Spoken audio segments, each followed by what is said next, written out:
गर्मियों के दिन आ रहे हैं और महालक्ष्मी सेल्स आपके लिए तैयार है लेटेस्ट कंज्यूमर अप्लायंसेस के साथ। Branded air conditioners, best brands, best offers के साथ आपके लिए अवेलेबल है महालक्ष्मी सेल्स में। एयर कूलर्स जो आपके पूरे घर में ठंडी हवा से आपके दिन को और खुशनुमा बनाए। Single door refrigerator, double door refrigerators, inverter battery, deep freezers, visi cooler, LED televisions, semi and fully automatic washing machines, water purifier, RO plus UV, आटा चक्की, water dispensers, water coolers, mini refrigerators, सभी appliances best brands के best offers के साथ आपके लिए available है Mahalakshmi sales में।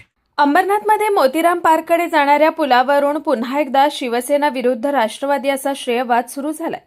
कारण पुलाचं काम पूर्ण झालेलं नसतानाही उपनगराध्यक्ष सदाशिव पाटील यांनी पूल सुरू करण्याचा प्रयत्न करत त्यावरून स्वतःची गाडी सुद्धा नेली।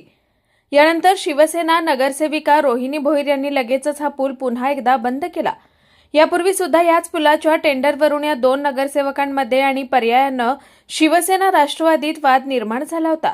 मोतीराम पार्ककडे जाणारा जुना पूल तोडून त्यावर नवीन पूल बांधण्याच्या कामाला नगरसेविका रोहिणी भोईर यांच्या प्रयत्नांमुळे निवडणुकीपूर्वीच मंजुरी मिळाली होती। मात्र निवडणुकीनंतर हा पूल नक्की कुणाच्या प्रभागात आहे यावरून सदाशिव पाटील आणि रोहिणी भोईर यांच्यात वाद निर्माण झाले होते।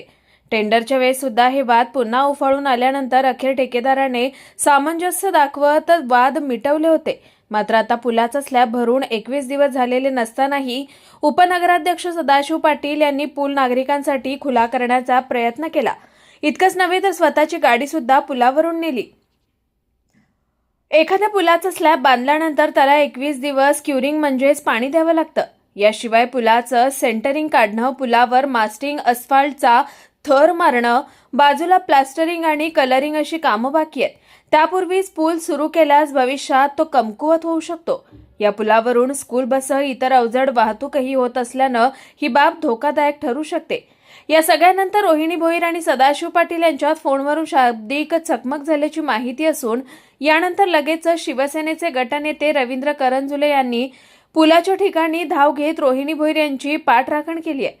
या सगळ्यानंतर पुन्हा एकदा पुलाच्या दोन्ही बाजूला माती आणि दगड टाकून पूल बंद करण्यात आला असून काही कामं पूर्ण झाल्यानंतरच रीतसर तो खुला केला जाणार असल्याची माहिती नगरसेविका रोहिणी भोईर आणि शिवसेना गटनेते रवींद्र करंजुले यांनी दिली आहे। त्यांना बहुतेक माहिती अपूर्ण असावी, कारण अजूनही या पुलाचं काम पूर्ण झालेलं नाही। सेंटरिंग अजून काढलेलं नाही आहे, कोटिंग बाकी आहे, प्लास्टर बाकी आहे, सगळ्या गोष्टी बाकी आहेत आणि पाणी टाकण्याचा कालावधीसुद्धा पूर्ण झालेला नाही आहे अजून।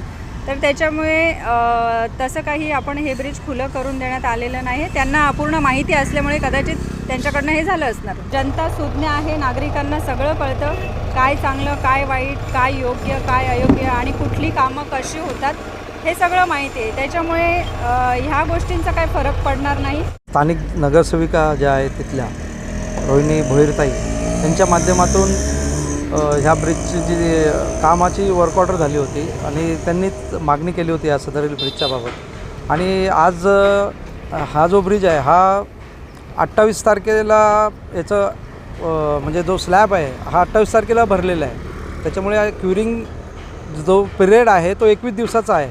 त्याच्यामुळे काम अजूनही अपूर्ण परिस्थितीमध्येच आहे। ह्या कामाला जास्तीत जास्त आणखी 8 ते 10 दिवसाचा कालावधी लागेल, कारण इथे एक प्रवेशद्वाराचं कामही अपूर्ण अवस्थेत आहे।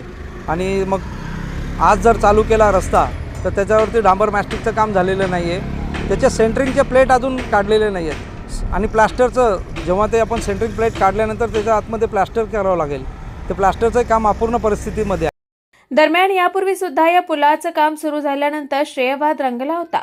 आधी रोहिणी भोईर यांनी बॅनर लावल्यावर नंतर काही अज्ञातांनी अंबरनाथ नगरपालिकेचं नाव देत त्यावर इतर नगरसेवकांचे फोटो आणि नावं असलेलं बॅनर लावलं होतं। आता पूल खुला करण्याच्या निमित्ताने पुन्हा एकदा श्रेयवाद रंगला असून थेट शिवसेनेच्याच नगरसेविकांना डिवचण्याचं काम सुरू झाल्यानं याचे परिणाम काय होतात ते पाहणं आता महत्त्वाचं ठरणार आहे। Bureau report, Swanand media, Ambernath. ताज्या घडामोडींसाठी स्वानंद न्यूजला सबस्क्राईब करा आणि बेल आयकॉनवर क्लिक करा।